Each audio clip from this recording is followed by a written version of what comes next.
Right now, more than 2 million Americans have now gotten sick with COVID-19, but for the thousands who have recovered, some are facing a new kind of stigma and loneliness. Scripps reporter Chris Conte introduces us to one woman who wants other coronavirus victims to know they're not alone.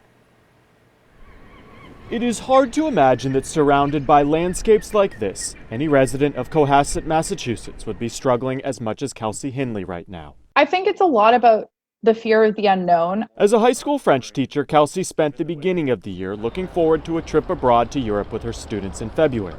It was before the U.S. went into lockdown. She'd felt a little sick before leaving, but it kept getting worse. I just remember this pain that I've never felt before. It was muscular and it was all the way to the bones. By the time Kelsey flew back to the U.S., news of the coronavirus was everywhere.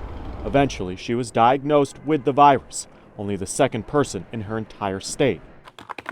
People she'd never met in town were suddenly taking to social media, concerned Kelsey had somehow spread the virus even though she was in quarantine. Some said she should leave town.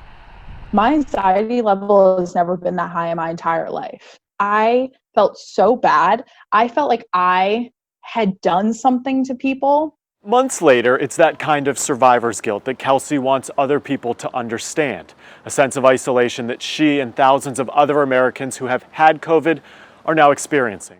Unless you've been sick, you don't understand how it feels.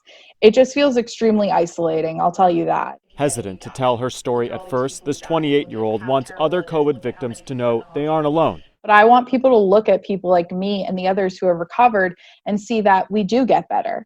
And not just that we do get better, we do move on with our lives. And that's really important as well. Don't hold this against people just because we got sick.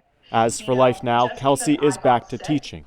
And like the rest of us, cautiously moving forward into an uncertain future. As more and more people get better, I hope that the general public doesn't see this as a death threat. In Cohasset, Massachusetts, I'm Chris Conte reporting.